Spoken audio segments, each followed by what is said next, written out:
السلام علیکم ورحمۃ اللہ وبرکاتہ۔ سیرت النبی قسط نمبر 29۔ عبداللہ بن جدعان نے فوراً قریش کو 100 درم دے دیے تاکہ بتوں کی جو توہین ہوئی ہے اس کے بدلے ان کے نام پر کچھ جانور ذبح کر دیے جائیں۔ پھر وہ حضرت بلال رضی اللہ عنہ کی طرف بڑھا، اس نے انہیں رسی سے باندھ دیا، تمام دن بھوکا اور پیاسا رکھا، پھر تو یہ اس کا روز کا معمول بن گیا۔ جب دوپہر کے وقت سورج آگ برسانے لگتا تو انہیں گھر سے نکال کر تپتی ہوئی ریت پر چت لٹا دیتا۔ اس وقت ریت اس قدر گرم ہوتی تھی کہ اگر اس پر گوشت کا ٹکڑا رکھ دیا جاتا تو وہ بھی بھن جاتا تھا۔ وہ اسی پر بس نہیں کرتا تھا، ایک وزنی پتھر منگواتا اور ان کے سینے پر رکھ دیتا تاکہ وہ اپنی جگہ پر سے ہل بھی نہ سکے۔ پھر وہ بدبخت ان سے کہتا، اب یا تو محمد کی رسالت اور پیغمبری سے انکار کر اور لات و عزت کی عبادت کر، ورنہ میں تجھے یہاں اسی طرح لٹائے رکھوں گا یہاں تک کہ تیرا دم نکل جائے گا۔ حضرت بلال رضی اللہ عنہ اس کی بات کے جواب میں فرماتے، احد احد، یعنی اللہ تعالیٰ ایک ہے، اس کا کوئی شریک نہیں۔ جب حضرت بلال رضی اللہ عنہ کسی طرح اسلام سے نہ ہٹے تو تنگ آ کر عبداللہ بن جدعان نے انہیں امیہ بن خلف کے حوالے کر دیا۔ اب یہ شخص ان پر اس سے بھی زیادہ ظلم و ستم ڈالنے لگا۔ ایک روز انہیں اسی قسم کی خوفناک سزائیں دی جا رہی تھیں کہ حضور نبی کریم صلی اللہ علیہ وآلہ وسلم اس طرف سے گزرے۔ حضرت بلال رضی اللہ عنہ شدت تکلیف کی حالت میں احد احد پکار رہے تھے۔ آپ نے انہیں اس حالت میں دیکھ کر فرمایا، بلال تمہیں یہ احد احد ہی نجات دلائے گا۔ پھر ایک روز حضرت ابوبکر صدیق اس طرف سے گزرے۔ امیہ بن خلف نے انہیں گرم ریت پر لٹا رکھا تھا، سینے پر ایک باری پتھر رکھا ہوا تھا۔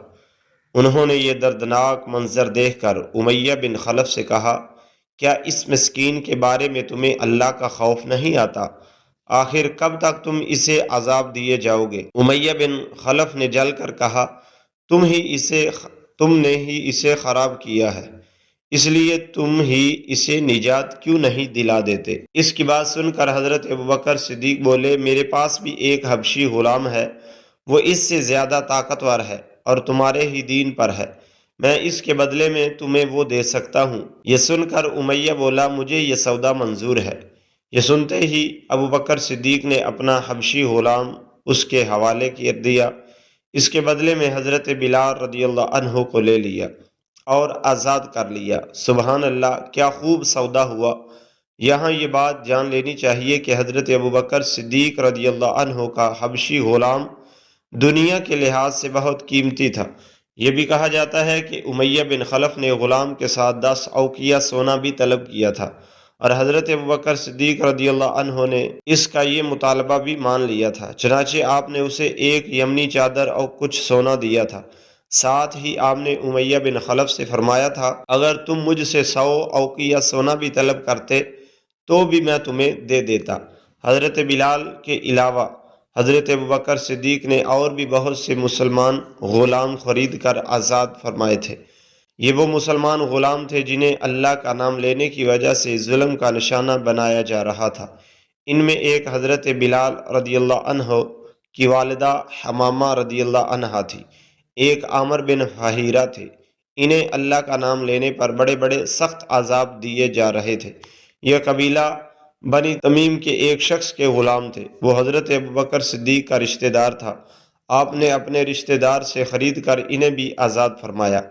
ایک صاحب ابو فقیہ تھے، یہ صفوان بن امیہ کے غلام تھے، یہ حضرت بلال رضی اللہ عنہ کے ساتھ ہی مسلمان ہوئے تھے۔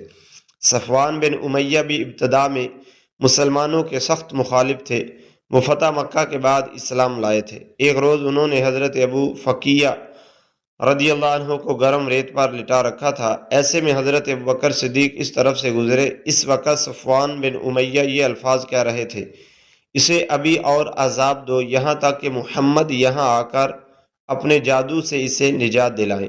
حضرت ابوبکر صدیق نے اسی وقت صفوان بن امیہ سے انہیں خرید کر آزاد کر دیا۔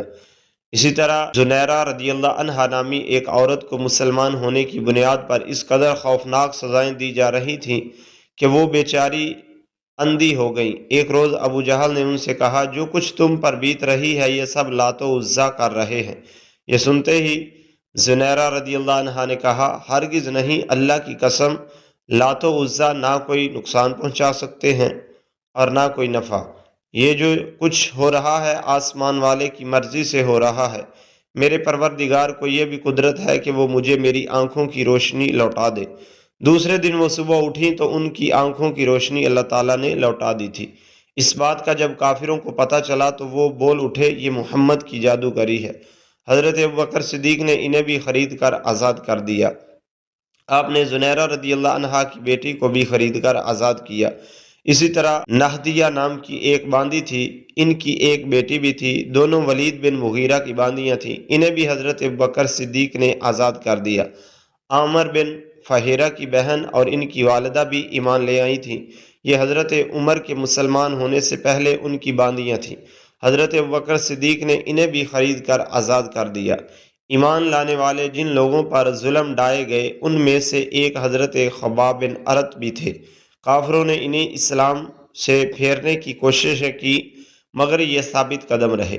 انہیں جاہلیت کے زمانے میں گرفتار کیا گیا تھا، پھر انہیں ایک عورت ام انمار نے خرید لیا۔ یہ ایک لاہور تھے، نبی اکرم صلی اللہ علیہ وسلم ان کی دلجوئی فرمایا کرتے تھے، ان کے پاس تشریف لے جایا کرتے تھے۔ جب یہ مسلمان ہو گئے اور ام انمار کو یہ بات معلوم ہوئی تو اس نے انہیں بہت خوفناک سزائیں دی۔